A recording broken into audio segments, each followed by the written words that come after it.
Hello, welcome to Quackalope. Thank you for being here. Today we're taking another dive into... the Russian Railroad. Well, no, it's the BGG Top 100. Thank you. We are working on a series right now, and we took a 2-week hiatus or so while we were processing COVID. And playing games. We are doing a full review, a full breakdown of the BGG Top 100, working our way through one of these lovely posters here, which are, I believe, back available. They were gone for a little while when we put out a video. Oh, All nice. of them off Amazon just disappeared. So, Shira, if you want to go ahead and start scritching the thing, we just got finished with a gameplay of Russian Railroads, a 3-player gameplay. I played it before. We actually did a off-camera gameplay, on-camera gameplay, so we have a bit of experience with it, and I have some history with it. When I played this game the first time, I immediately picked it up. So just to spoil any context you all want for my opinion, but you don't know West and you don't know Shira yet. In this format, and yes, I do have a fancy little yellow Quackalope book where I'm taking notes on everything, we are going to be giving you an overview of the game so you understand what we're talking about. We're going to break down what makes it right for us and wrong for us. A spin on that right for you, wrong for you series, but we're going to talk personally about our own opinions. We're going to talk about whether or not we think it deserves to be in the top 100 off of our experience with the rest of the list we've played up to this point. We're going to take a close look at the BG Stats. Has the game moved up or down? Where is it most recommended? And of course, what the final rating is by the audience. And at the very end of this video, we are going to give it our own personal rating, seeing if we match up with what the rest of the world assumes or thinks. What is it? It's an adorable little train track. It's a little choo-choo train. Nice. We're gonna end up having to get this all. You know what we should do, Shira? Too. We should have West sign the back of this since he played one of the top 100. Oh, with that's us. cool. Yeah. Wouldn't that be neat? Yeah. All right. So set that off to the side. I don't know. We made a dent. We've done 7 out of 100. We have 93 more to go. We've played like 50 or 60. I know, but I'm saying it's just a matter of coverage. Coverage. Okay. Russian Railroads. This is an endgame setup that we have here, so please excuse a bit of the chaos. West, do you want to dive into what the levers you're pulling? Because this is a heavy Euro game. It's worker placement, it's production, resource management, and a lot of point salad type scoring. Yeah, basically you are building trains to go across your little in-game board here. You're building your Trans-Siberian one, you're going through Moscow to St. Petersburg and Kiev. So you've got 3 different trains that you can focus on that give you multipliers, extra points, and it is a constant battle for how can you score the most points and manage that throughout. You also have an engineering track here at the bottom where you've got different factories and you can continue to gain points and special abilities through that. And you also have engineers here on the right-hand side of your board that give you special actions that only you can take and nobody else has access to. But on top of all of that, you also have a limited number of actions that you can take because it's worker placement. So you've got a certain number of workers that you can put down. Some actions cost more workers than others. Sometimes someone comes across like Jesse and steals the place that you were going to go for 1 worker, and now you have to pay 3 workers to get the best value out of that location. Not that ever happened in our games. Never, not even once. But that actually makes it really fun because it's exciting to try to figure out where to put your best people and where the best action is. Some analysis paralysis can happen, though.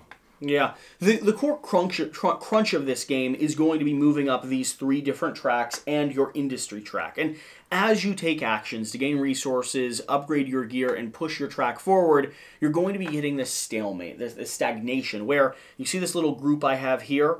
This brown needs to move forward before this wooden track could move forward, before the white track could move forward. And those score me higher and higher victory points the farther I get them down. Of course, as long as I have a train that can connect with them. So it's this puzzle of shifting tiles, pushing things, taking maybe more ineffective actions in order to shove one track forward because you need it in order to take a more powerful, more beneficial strategy or strategic action. The game is going to be a juggle of these 4 different industry tracks. Scoring victory points, getting in-game bonuses, and deciding when you need to convert those in-game bonuses to end-game points. There's a lot of end-game scoring. There's also a lot of mid-game scoring. I think it's arguably maybe 50-50 when it comes to how you score, because at the end of every round, you're going to kind of see where you're positioned around the board, both from points that you scored during the course of the round, but also what everything right now is generating you. And you're trying to ramp up for that last cycle where you scored 170 points in your last cycle. I was able to bucket a ridiculous amount in your last cycle because you timed things really cool. Yep. I was able to bucket a double score on my longest train track, which was immense. It was a huge bin. But I don't even think we've hit the peak of where you could go with this game. So let's go ahead and start diving in. And let's start with, I think, the thing that I normally push to the end because it usually has more people waiting to watch it. But we're going to shift it forward. Let's talk about what might make this game wrong for us. Well. Yeah. So, what might make this game wrong for us? Overwhelming silence. No. So I had a point. I think that if you don't take certain pathways, you will not be able to keep up with everyone else in the end.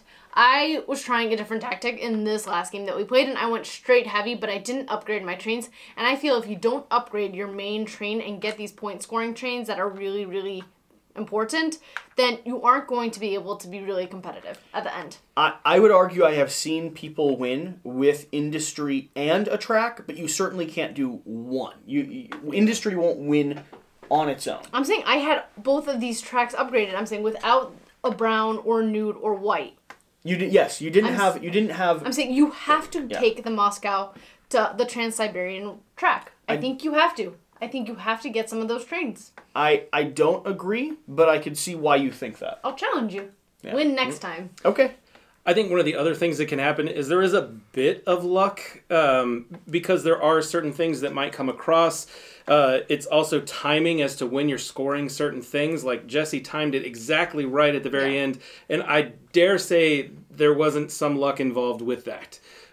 Strategy for sure, but I feel like there's quite a bit of luck to go along with that. I think in the nature of a good Euro, while you're still figuring out all of the levers, it feels like luck's involved.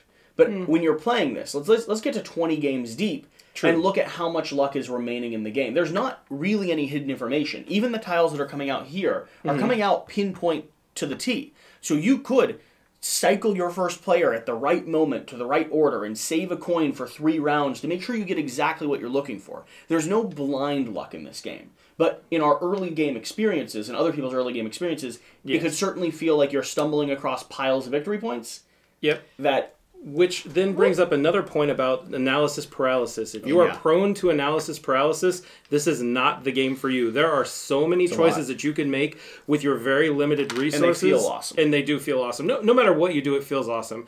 I'm not a big fan of having so many things I want to do, but not having enough resources to be able to do them. I don't feel like that's happening in this game, but there definitely are a lot of opportunities for analysis paralysis where you're trying to figure out the right move to make, and if you are overdoing that, you can definitely lead to a significantly longer game than it should be. I think one thing that I would add to this section that might not make it right for other people, it's hard because it's supposed to be a section about what makes it not right for me. Right. This game, the more you're experienced with it, the player disadvantage. This is really something that might make it wrong for me. Playing with a new player once I'm 10 games in is just not going to be the same experience. I want to play with educated people on this game every time, and I want it to be equivalent. This is a game that I could see not getting off the shelf or leaving the collection simply because I have outplayed it with enough different people. Like, let's say I play 20 games, but every one is with another new group because I'm so excited about it. Yeah. I'm going to get to a point where I know the levers and I know the twists, and this game has the opportunity to be really mean.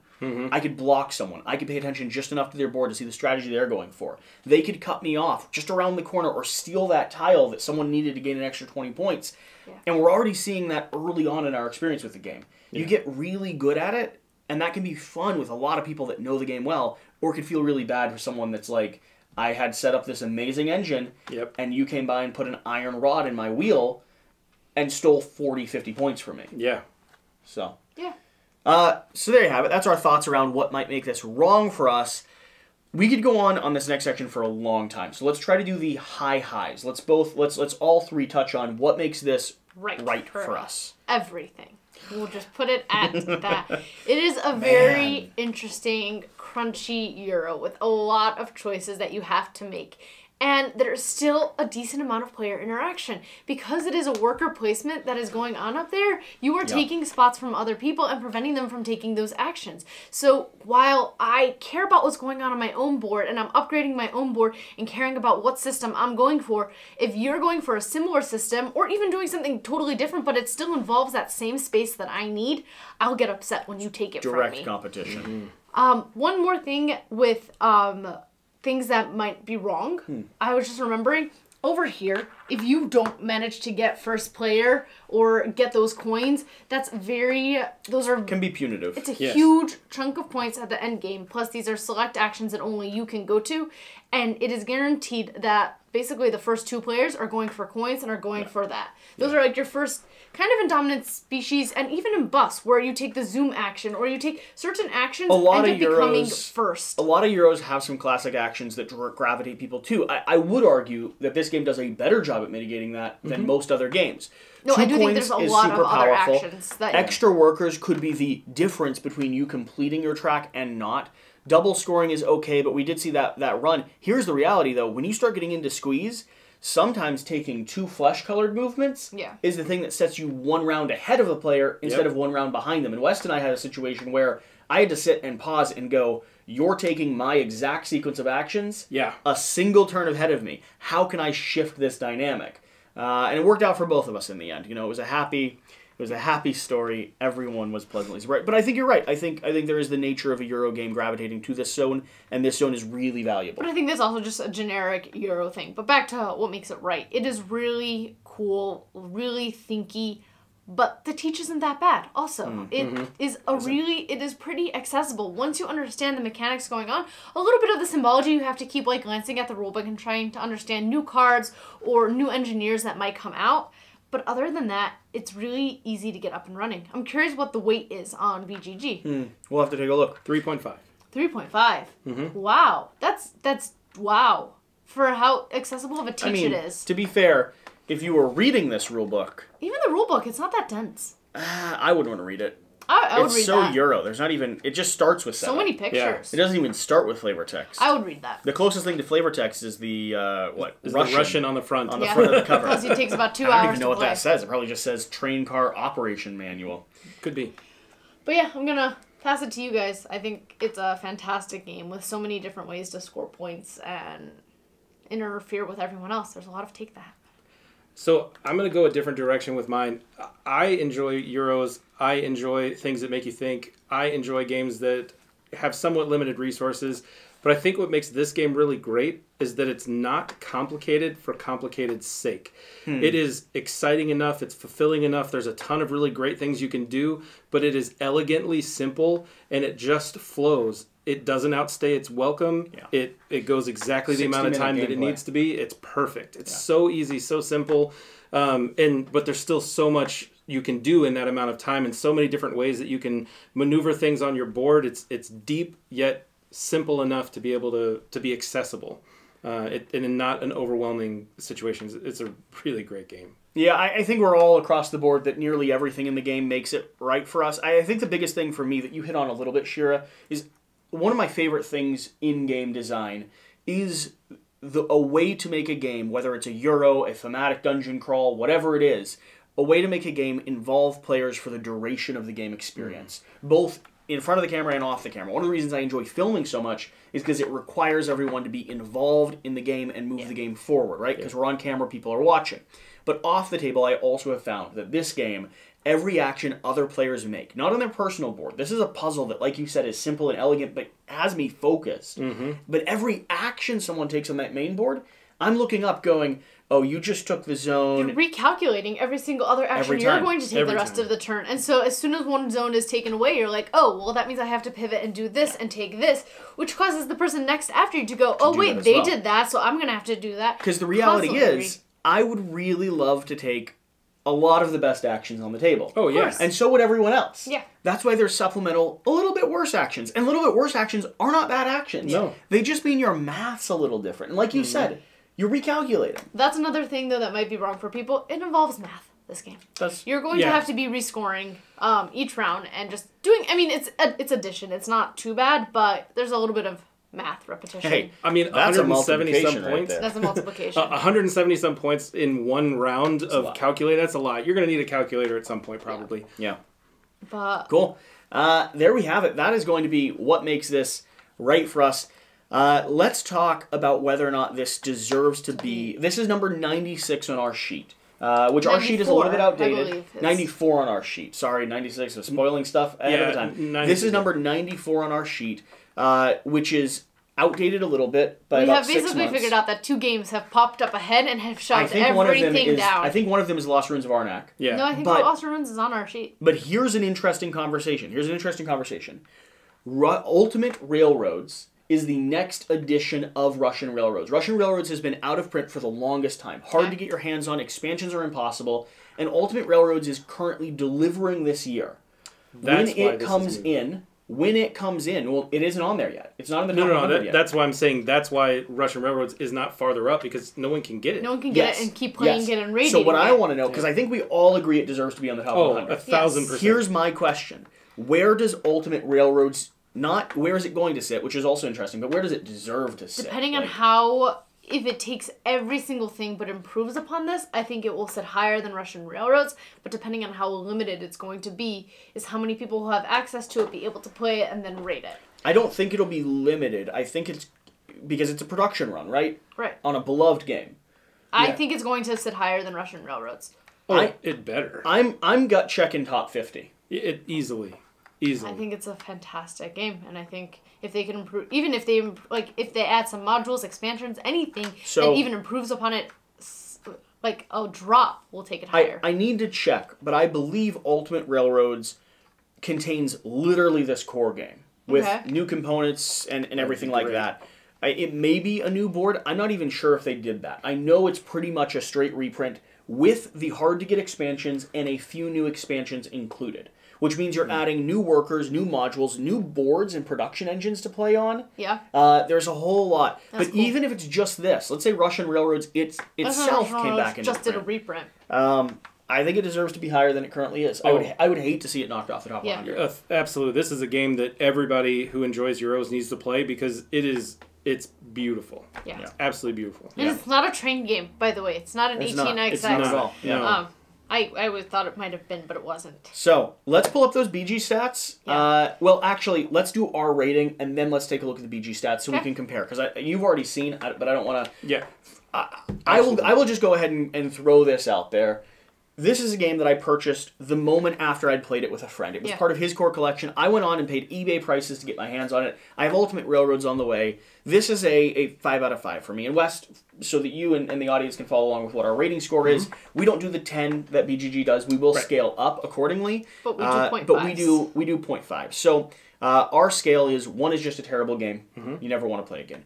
2 is a game. It's a game. And you It's really not for you. would rather not play it. It's not for you. It doesn't mean it's bad. It's just not for you. Sure. 3 is it's a good pretty good game. game. It's a good game, but you're not going to ask for it. And you might look for reasons not Yeah. to play it when it's being offered. 4 is a really great game. But the problem is it has some notable critiques Meaningful that criticisms. take away from the experience. And 5 is not a perfect game. It can be a perfect game. It can be a perfect game, Right. but 5 is not a perfect game. But 5 is an incredible game without critiques that take away from without meaningful critiques, and you'd be like personally upset if other people didn't like your game. Yes. This is a 5 out of 5 for me, and it is also going to be a 10 out of 10 on BGG. Yeah. This is a perfect game for me. Yeah. Share it? I Here, can go. You go first. It's a 4.5 for me. That is Wow. rounding up to a 5. Okay. But I'm a little bummed that my method didn't work. I need to play it. So You need to win. I haven't. No, I don't need to win, but I need to feel competitive. Sure. So I want to give it a couple more plays because it's still relatively new to me. I want to sink my teeth into it a couple more times, figure out the systems a little bit more. I have a feeling it's going to rise to a 5 out of 5, but I'm keeping it just at the 4.5 right now with the potential for it to be 5 out of 5. At 60 minute, anytime you have this set up on the table, I'll play a game with you. It's not as best as at 2 players. It's best at 4. But it's still good at It's 2. still good at 2, yeah. Still good at 2.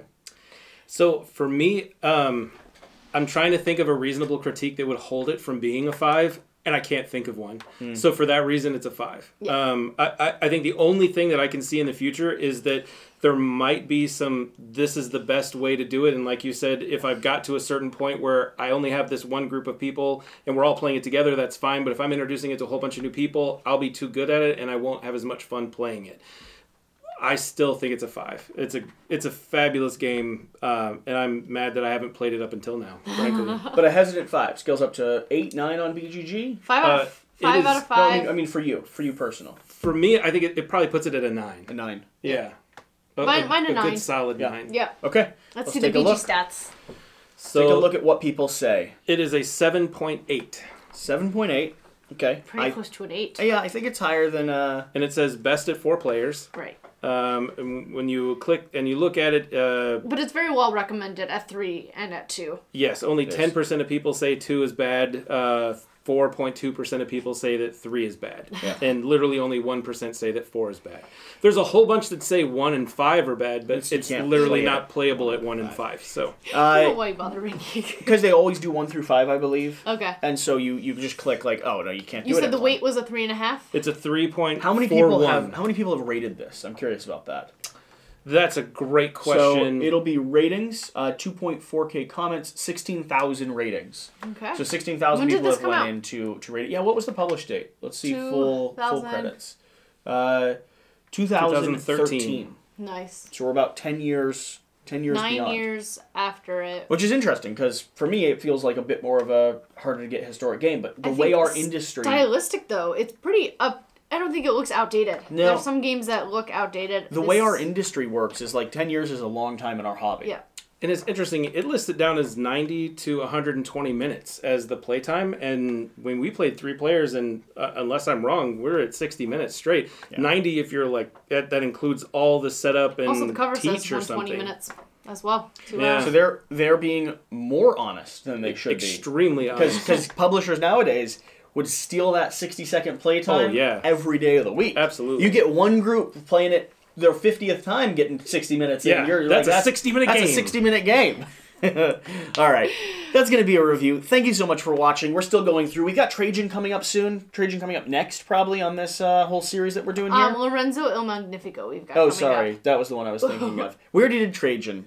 Check that out as well. Yeah. Lorenzo, we've been playing through. We're going on to our 3rd gameplay now, including in the expansions. We want to sink our teeth into it a bit more before we do a final review. And then what else do we have? Lots more. Mansions of Madness. Yep. Mm-hmm. What else is on the list? What's coming up in the next few? Lord of the Rings? Lorenzo, Raiders of the North Sea. Okay. The Lord of the Rings, Journey is Middle-earth, Rising Sun, Dominion Intrigue, Mombasa, Troyes, Eldritch Horror, Battlestar Galactica. Cool. Twilight Imperium, 3rd edition, El Grande, Kalis, and Grand Austria Hotel. Cool. A lot of cool things. Either way, thank you for watching. Thank you for being here. Whatever the case. Whatever you do, remember to You stole it from West. Oh, sorry. You always... Play games. She consistently It's like some habit. games. It's instinct. It's like Here's it's the thing. repetitive in my Get out brain. and play games. Like a month ago, we had this whole debate where she was like, well, sometimes we should do it together and sometimes we should do it like one after the other. Mm-hmm. And then from I that said point it was on, always better to do it together. Always tried to do it together. Mm-hmm. Yeah. I thought it was always better to do it together. Let's all do it together, right? Okay. Whatever the case, whatever you do, remember to do the important thing. Get out and play. That feels so weird. It does play with 3 people. We'll see you next time. You.